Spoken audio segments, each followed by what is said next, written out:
In 1938, Adolf Hitler seized what legend said was history's most powerful weapon. If you hold it, you're invincible. It was said to be the spear which pierced the side of Christ. Military leaders became almost besotted with the idea of possessing it. And with the spear in his grasp, Hitler unleashed terror upon the world.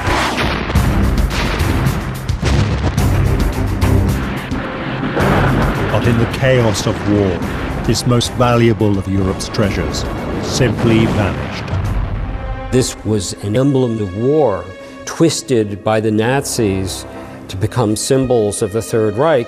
But one man, Walter Horn, would uncover the mystery of what had happened to the Spear of Destiny. And one of America's finest generals, obsessed with the spear, would launch a mission to find it.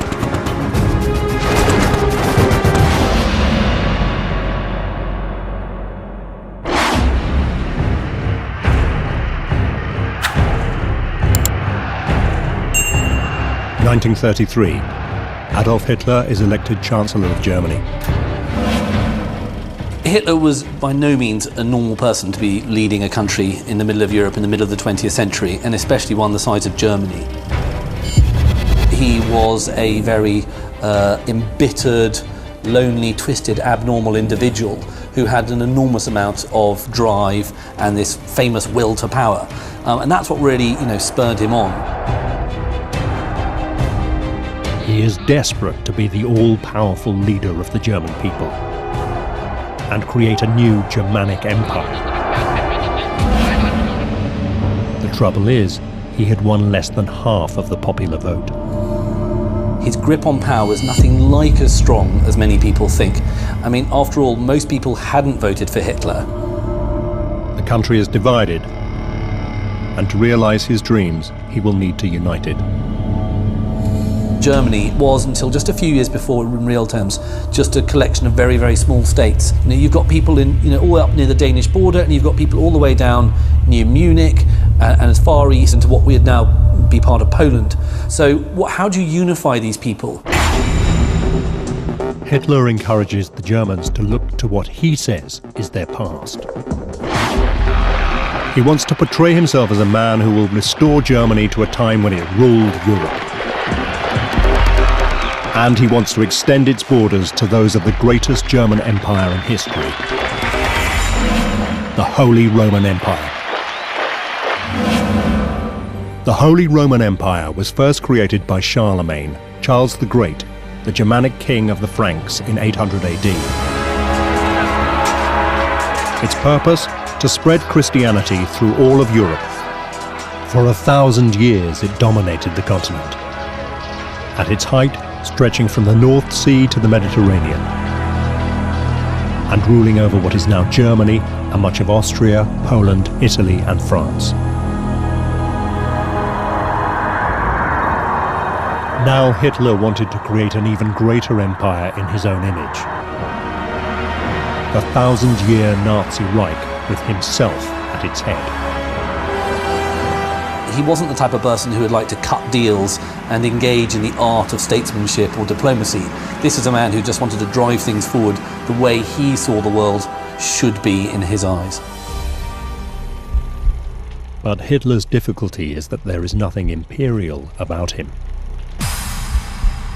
As the son of a working-class Austrian civil servant, it is not enough to simply proclaim himself the German Führer. He needs to look like one. He needed to try and assimilate some of the trappings of power and the type of trappings that would be suitable for someone who is ruling a kingdom in the middle of Europe. And of course, what's he going to do? He's going to look back to history to find these things. He decided that to be an emperor, he would need the possessions of an emperor. Hitler was looking for an emblem that would underpin his claim to be leading the German people back to a new era. What do we need? Well, we need various items that are associated with other people in power. The Holy Roman emperors had held crown jewels as symbols of their authority. An imperial crown, a scepter, and an orb. But of all these symbols of past German glory, one is more important than all the others. It looks like a simple Roman spearhead. It is the Spear of Destiny.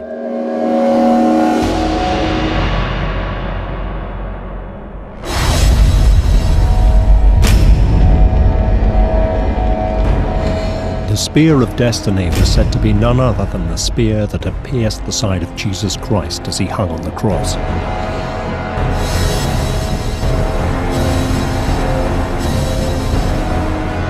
The myth said that it was wielded by a Roman centurion called Longinus. As the legend is told, Longinus was a Roman centurion who'd served Pilate faithfully, and he got cataracts. He was going blind. And Pilate pulled him out of the ranks because he was no longer of service as a fighter, and gave him relative easy duty at Mount Calvary, making sure the crucifixions went off as planned. It didn't require a lot of fighting, didn't require great eyesight. The Bible says that this centurion, when inspecting the crucified men, was unsure if Jesus had died. So he thrust his spear into Christ's side.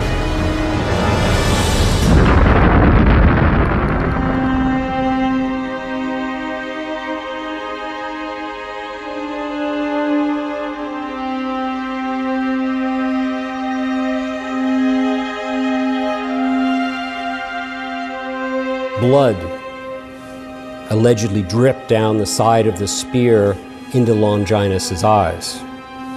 He was cured of cataracts. He was cured of his blindness. He had a vision of the future. He had a vision of Jesus as the Messiah.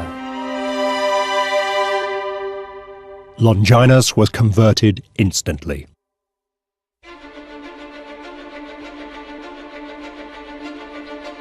As Christianity spreads throughout the world, Longinus's spear, touched by the Son of God, became a revered holy relic. The spear was passed down, first through a succession of Roman emperors, and then to Charlemagne. Charlemagne carries it into battle, is invincible as long as it's in his hands. It becomes known as a talisman for conquerors, for military force. It is a military image that it has of vanquishing foes. Such was its mystique that every Holy Roman Emperor after Charlemagne wanted to possess it. It became a symbol of their authority. The spear, at a very early point in history, is a reflection of power, of strength. Legend says that whoever held the spear would be undefeated in battle. So not only do you get a sense of whoever has this is the true world monarch because he has it, but if you hold it, you're invincible.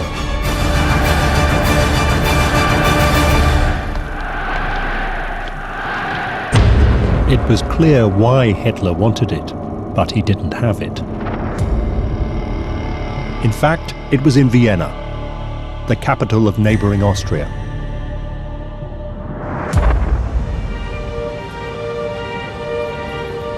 When the Holy Roman Empire was dissolved in 1806, its heirs, the Habsburgs, moved the spear to Austria, where it ended up on display in the Hofburg Palace. And it was here in 1908 that Adolf Hitler, then a struggling Austrian painter, had first seen the spear and begun to covet it. According to one version of the story, Hitler had actually seen the spear in the museum there, and apparently he may have had some sort of moment of epiphany in which he realised that this was an incredibly important object and he had been sort of touched by it. Whether that's true or not doesn't really matter. The point was, it was regarded as being important. Hitler had long known where it was, and now he was German Führer. All he had to do was take it.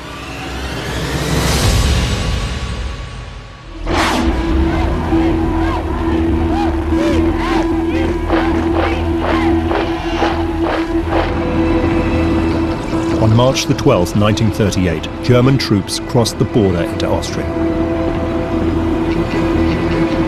The world watched as the Austrian government collapsed.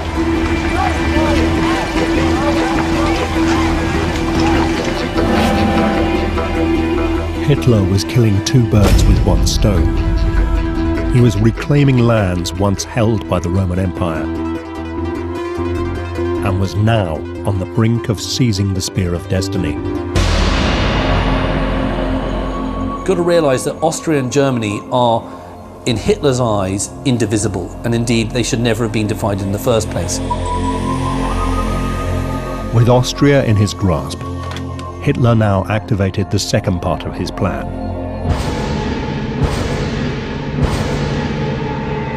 To seize the spear. As the story is told, as the panzers were driving, across the border into Austria, Hitler had an SS officer in civilian garb already planted in the museum.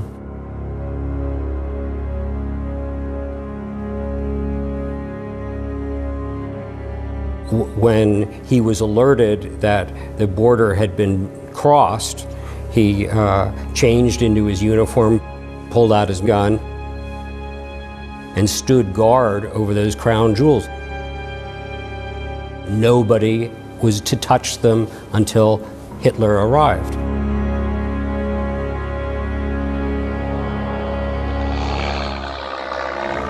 Hitler arrived in Vienna just 2 days after the invasion.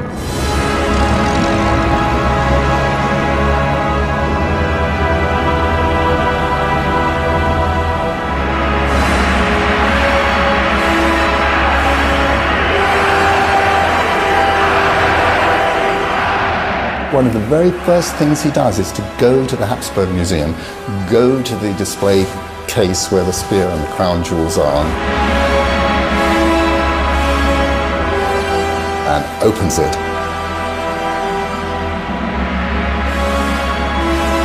And takes possession of the spear. He took hold of the spear on March the 15th. It was not a date picked by accident. He took the Spear of Destiny on St. Longinus Day. That's when the centurion, who allegedly carried it at the crucifixion, is honored.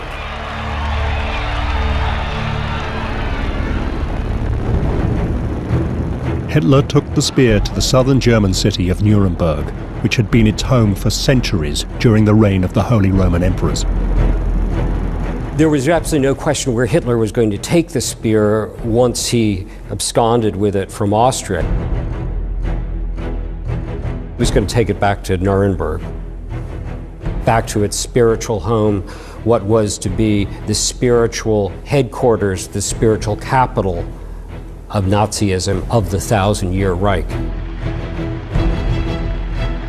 Taking his lead from the Holy Roman Empire, Hitler had decided to place Nuremberg at the center of his new Nazi Reich. Berlin is the brain, Nuremberg is the heart.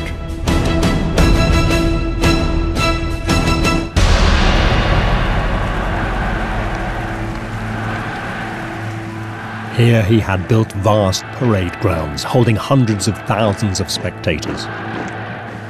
He staged enormous rallies showcasing German military might. Extravagant displays presented the German people with an image of the future based on his vision of the past. We see newsreels today of the parades going through the streets in Nuremberg, of soldiers dressed as medieval knights.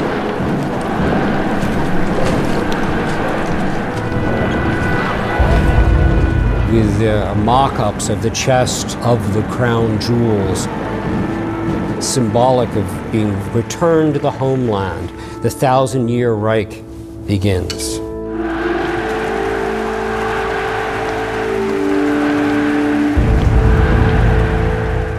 By displaying the spear and the crown jewels, his message could not have been any clearer. Ein freies deutsches Volk in einem starken deutschen Reich. He was the heir to the Holy Roman Emperors.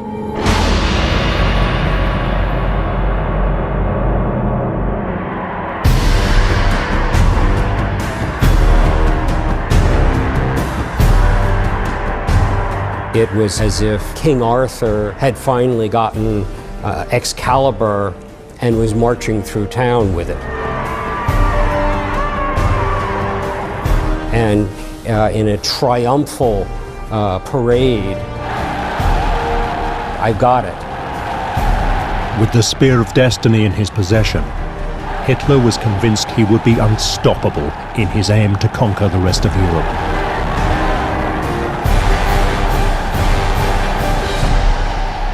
But of course, it didn't turn out that way.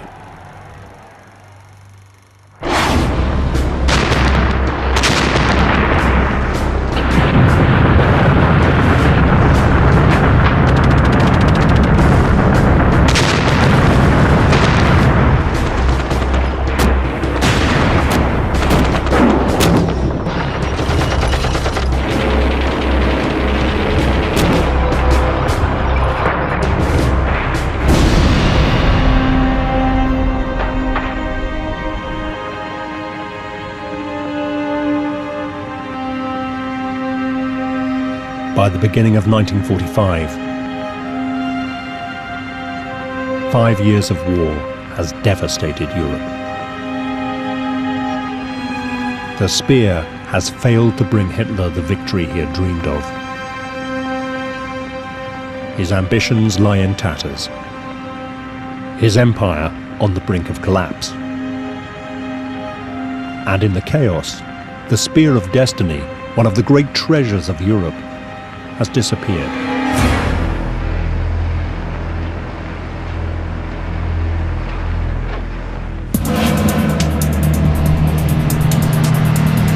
But on an American army base in Belgium, pure luck will allow one man to track it down.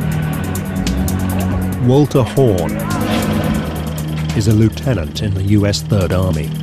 His mission? To interrogate German prisoners of war.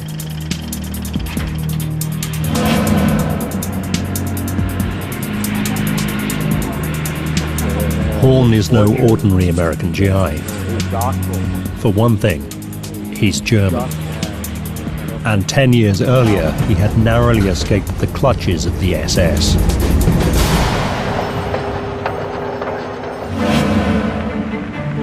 In the 1930s, Horn was at university in Heidelberg, southwest Germany. His passion, art history. His specialty was the relics of the Holy Roman Empire. He was an art history major who just had the misfortune to get his doctoral degree in 1933, just as Adolf Hitler had come to power.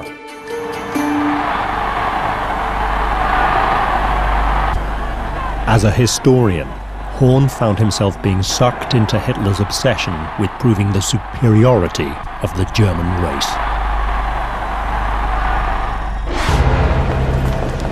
He was invited to join a special unit of the SS created specifically for this purpose, the Ahnenerbe. Promising academics were press-ganged into the Ahnenerbe.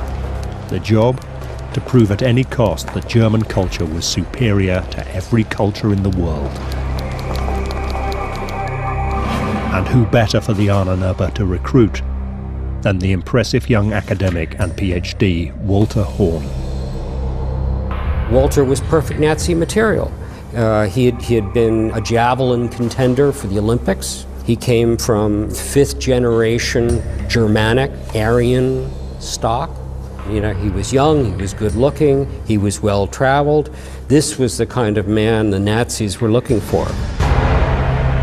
But Horn could see exactly where Nazi control of German academic life was leading. The Ahnenerbe can't just be seen as a kind of harmless bunch of corrupted academics who were just sucking up to the Nazis, because what they were proving was helping to create a worldview that was in essence evil. And some of these theories are directly related to the idea of race, and we all know what happens when you apply these theories to a regime that is as murderous as the Nazis are. It leads directly to the gates of Auschwitz.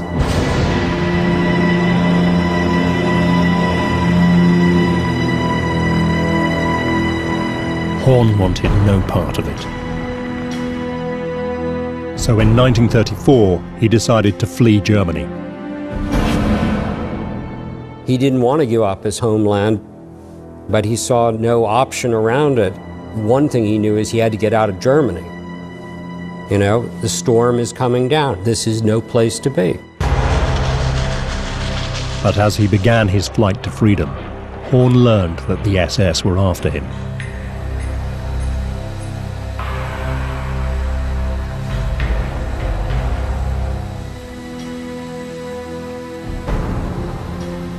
He was very concerned. He hated the Nazis.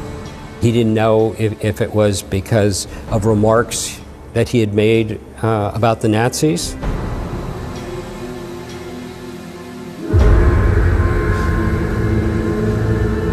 To his horror, one SS officer had managed to track him down.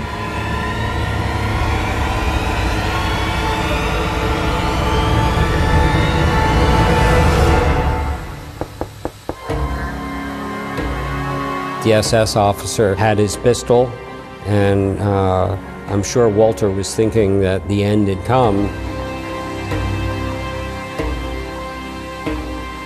But Horn was in for yet another surprise. The SS officer essentially, told him, "Yes, we're looking for people like you, but good luck. Just don't come back." Walter Horn eventually managed to escape via Italy and then Cuba to America, where he became a naturalized American citizen.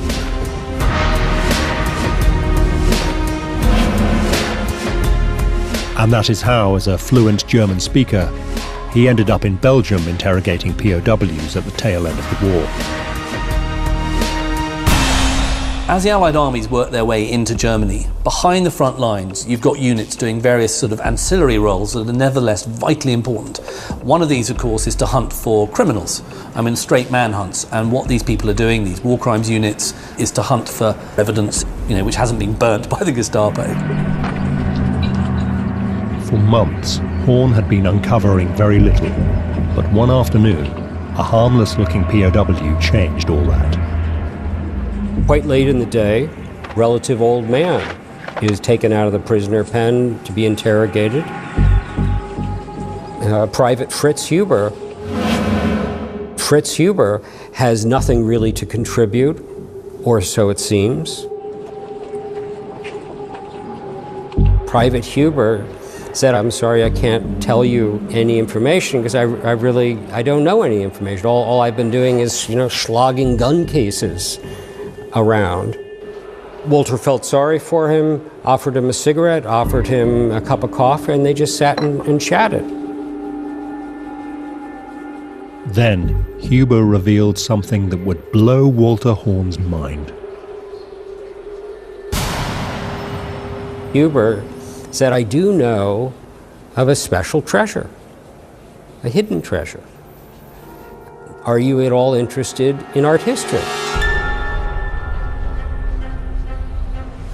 Little could Huber have known the man he was talking to had a doctorate in art history. There wasn't anything in the world Walter wanted to hear more about, than art and antiques. Huber began to tell Horn about a Nazi treasure trove hidden beneath Nuremberg Castle, one which supposedly contained any number of priceless pieces of art. Horn listened intently as Huber listed the sort of items that any imaginary pirate hoard might contain. Huber was describing various treasures, which could have been any kind of depositories, because we know the Nazis looted, major museums. But this collection was different. He described a scepter. He described a crown.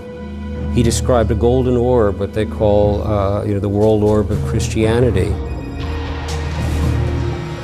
And then he said, "It's a spear. It's a spearhead, Roman spearhead." And of course, Walter knew instantly the collection. There was no question what it was. He was describing, the crown jewels of the Holy Roman Empire and the Spear of Destiny.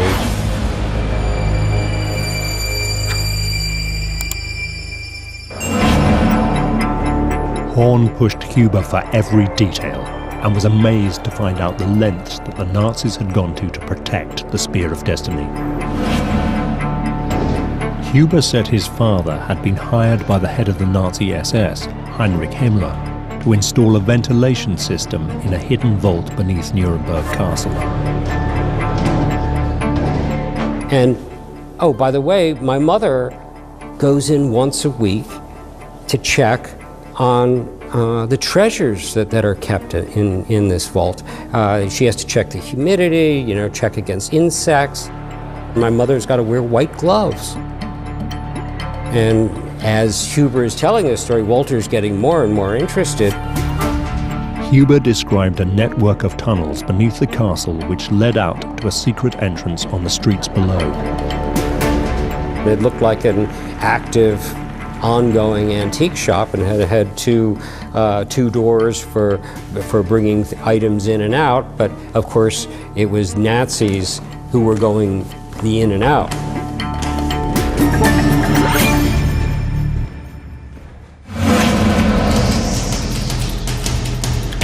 Aware that he had possibly just uncovered the location of one of the world's great treasures, Horn immediately began to write up a report for his superiors. But fearing the American High Command wouldn't understand the importance of the spear, Horn made sure to write in detail, even drawing a map of the city to show where the vault could be found.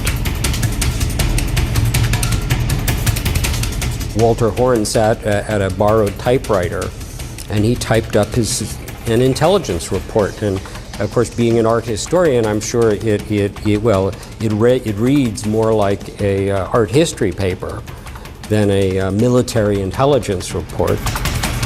Horn worked quickly. He knew the advancing Allied forces were planning a huge offensive on Nuremberg.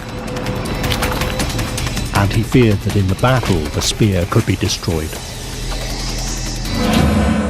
He mailed it off, fully thinking that this would be dismissed as tangential to the fighting going on, that what military commander would possibly conceive the Holy Roman Empire, crown jewels, and the Spear of Destiny to be a military objective. But in another amazing stroke of luck, Horn's report eventually landed on the desk of the one man who had both the power and the will to save the spear.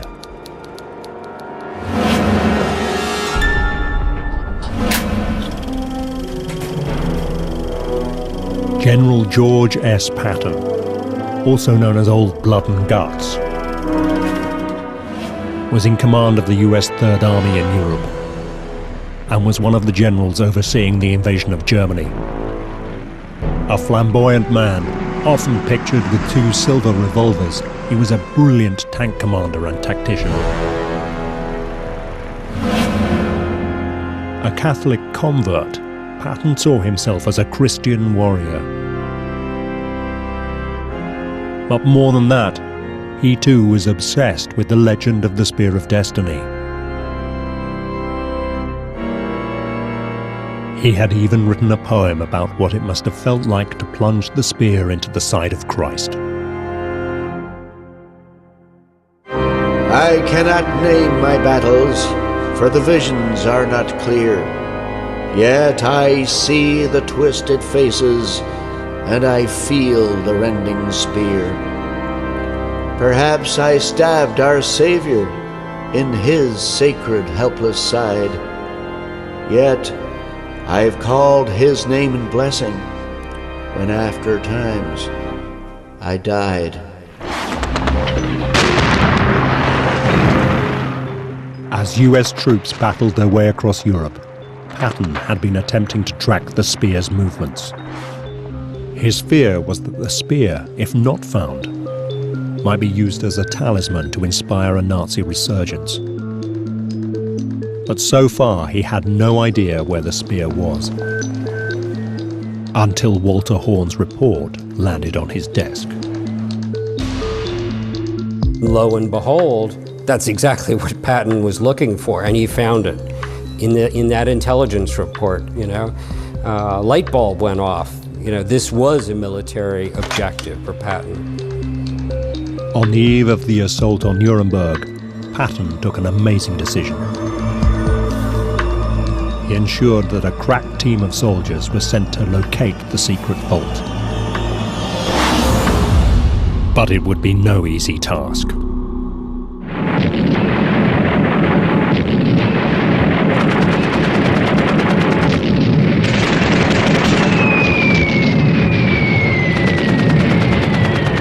Nuremberg had suffered a series of massive bombing raids.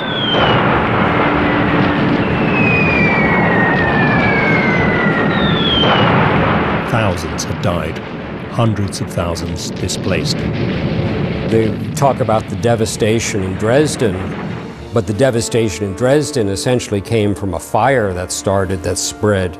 In Nuremberg, it was literally from the tons and tons of bombs. And now the Allies intended to send Hitler a message. They planned to capture Nuremberg on April the 20th, the Führer's birthday. Hitler was adamant that his spiritual capital would not fall. His instructions are that the defenders of Nuremberg will fight to the last bullet, and the last man, and even the last young child.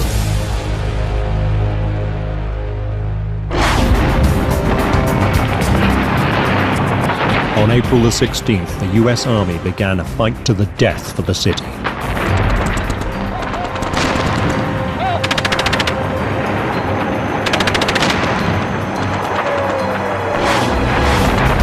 Patton's special unit, sent to locate the spear, was soon caught in the thick of the fighting. It was narrow, medieval streets, big battlements. It was almost essentially hand-to-hand combat, almost like taking one street after another, and it was very dangerous kind of fighting. Children were actually being used as scouts. The Germans fought right down virtually, to the last man standing.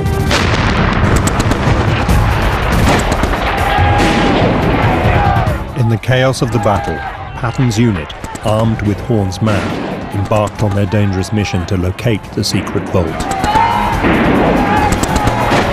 That unit lost many men to work their way where the vault was.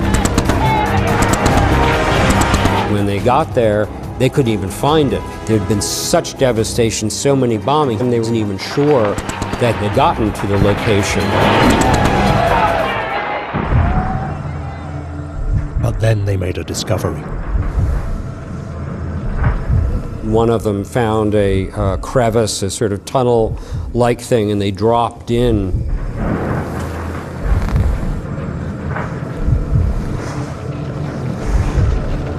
At the end of a long, dark underground tunnel, they found something staggering.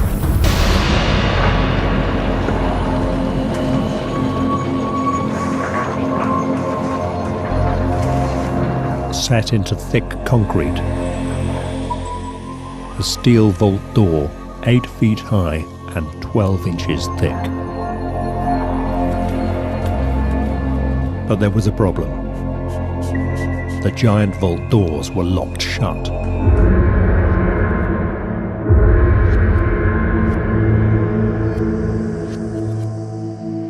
The door itself was impenetrable at that point. When one of the munitions men was literally about to, plug dynamite in the sides of this giant vault door. But just moments before the charges were detonated, a German civilian came forward and stopped the munitions man. Luckily, he was stopped at the last minute because, God knows what might have happened to the contents inside. A German a representative, the mayor of Nuremberg, gave the Allies the combination of this vault. He said, please don't blow this up. Very special things here, and they opened the vault. Behind the giant door, the GIs discovered a vast and incredibly sophisticated underground complex. This had to be the vault that the prisoner Huber had described, but it was on a scale beyond anything they had imagined. Commissioned by Heinrich Himmler, it was an enormous expansion of old beer cellars beneath the Nuremberg castle. Himmler secretly sent in teams of architects, teams of builders to reconfigure this beer cellar into a high-tech vault. And I don't use that term high-tech loosely. Foot-thick reinforced steel, special locking mechanisms. The walls were lined with various materials to keep the moisture out. Air purification system, its own generator system. It had water, it had showers, it had baths, it had a kitchen, it had its own little escape hatch. You could have a team of people living in there for months at a time. The GIs could hardly believe what they had found. But unsure of exactly what they had discovered, the message was sent for Horn to come to Nuremberg to identify the contents of the vault.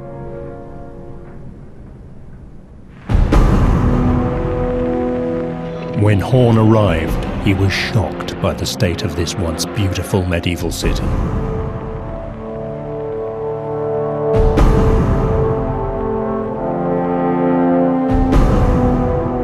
Picture a moonscape. Picture, churches missing their roofs, bodies strewn about. Horn was led to the vault.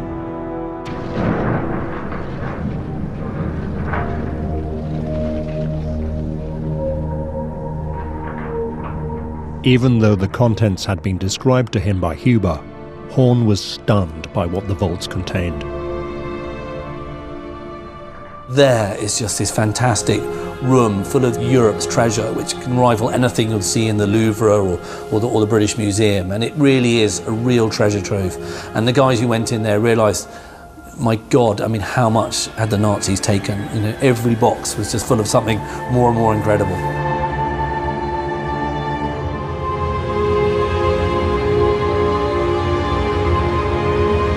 Horn was shown a small wooden crate.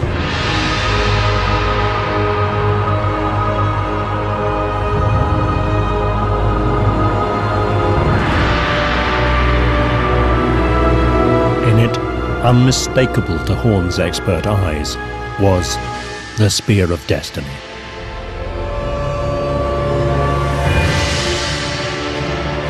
Horn became a hero when he recovered the Spear of Destiny. Now the question was, what were they to do with him?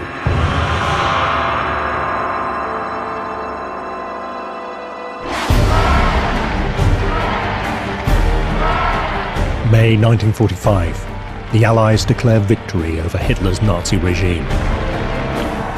6 years of war draws to a close. Hitler had committed suicide in his Berlin bunker.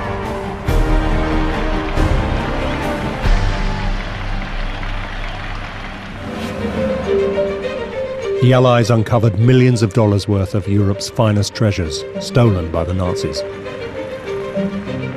We know the Nazis looted, major museums. Major collections were brought wholesale in by train. Now began the task of returning these treasures to their rightful owners.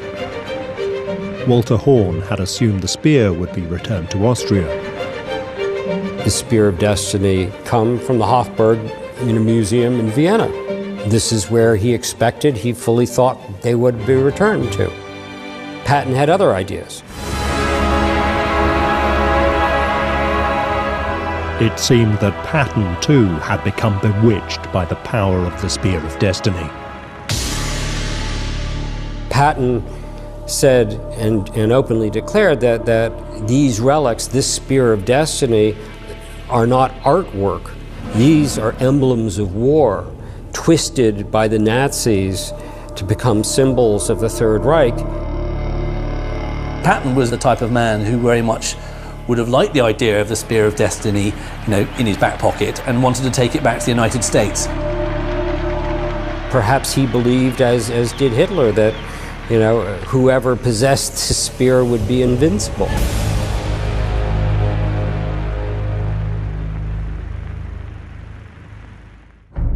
So adamant was Patton on having the spear that Dwight Eisenhower, the supreme commander of all Allied troops in Europe, had to intervene. A huge argument broke out between these two iconic figures. But before it could be resolved, tragedy struck.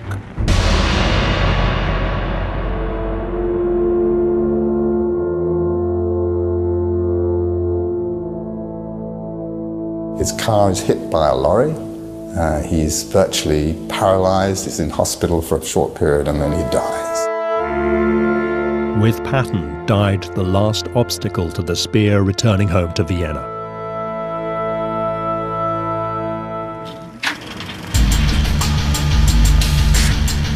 Special plane was dispatched under a very heavy armed guard because these are considered the most valuable treasures that the Nazis had ever looted.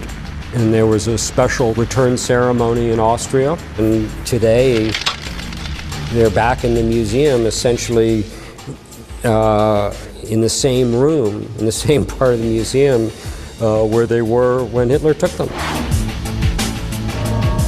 But there remains one outstanding question. What was this item that Walter Horn had recovered, and that so many people had fought and died for? Could it really be the spear that Charlemagne held, the very spear that pierced Christ's side?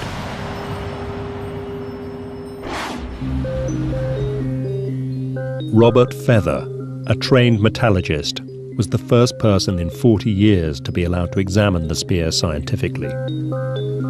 I was called in to examine the spear because I'd had previous experience of metallurgical work on ancient artifacts. I trained as a metallurgist and I've sort of done a lot of work in ancient metals and materials.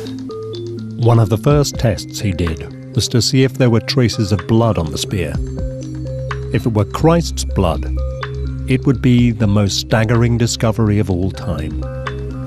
I took swabs of the spear just in case there was any biological material. I mean, if it's a spear, it could have had some blood on it somewhere, and the remotest chance that some of it might be Jesus' blood just occurred. So I thought I'd better do it just in case. Is someone going to say, why didn't you? But no traces of blood could be found. Next, he did a series of non-destructive tests to uncover the age of the spear. We did XRF, which is X-ray fluorescent tests. We did microscopic analysis. We did full high-powered X-ray analysis. These tests finally gave an approximate date to the spear itself. The 7th or 8th century AD. To say that it was the spear that went into the side of Jesus, I think, is rather difficult, if not virtually impossible. It's impossible really to have had much contact with someone who had supposedly died 8 centuries before it was made. Science had proven that the Vienna lance was not the spear that had pierced the side of Christ. So does this mean it is worthless? Had thousands of lives been risked in pursuit of nothing more than a medieval forgery? After all, one uncomfortable fact, even for Hitler, was that it wasn't the only spear claiming to be the Spear of Destiny. The problem with the spear is that there are quite a few of them. I mean, I think there are at least 4. There are competitor spears in different places to the Vienna spear. There's one in Etchmiadzin in Armenia. It doesn't look very much like a spear, and it's more rather like a Roman banner head, but nevertheless they revere it, and There's another one in Poland, which is almost certainly a later Middle-aged reproduction. There's another one in St. Peter's, in the Basilica of St. Peter's, which is said to be part of the spear that pierced the side of Jesus. But it seems that the spear Hitler coveted had a value that none of the others had. We know more about the early history of the Vienna spear than any of the others, and we can trace it certainly in written record back to the 8th century. That date is extremely significant. It was when Charlemagne, the first Holy Roman Emperor, was rising to power. This spear may not have been the spear which pierced Christ's side, but it was the spear held by the Holy Roman Emperors. There's no question that that spear was the one carried by the Holy Roman Emperors, and that this was the one passed on, throughout history, through tradition, and was the one that Hitler took. And Hitler had understood something else. It doesn't matter what something is. What matters is what people believe it to be.